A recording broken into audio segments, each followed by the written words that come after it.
In today's video, I'm going to teach you how to add a dynamic slider to your Wix website using Wix Studio in Chrome.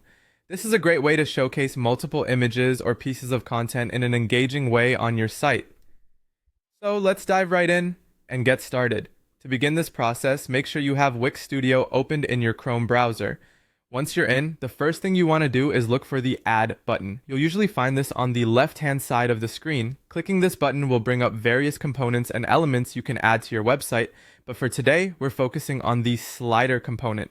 Go ahead and click Slider to select it. Now, once you have your slider component added to your page, it's time to add the visuals or various content slides you want to display.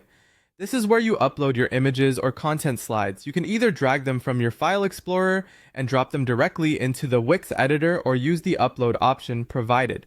Make sure to select the best visuals that represent your site's theme and message.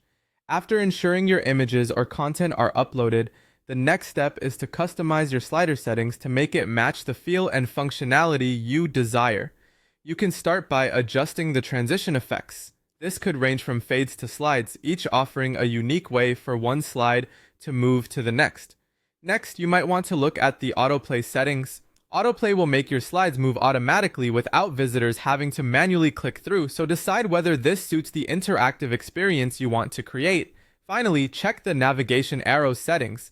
These arrows are a staple component of sliders, providing users with the option to manually scroll through the slides at their own pace. You can modify the style and position of these arrows to fit seamlessly within your site design.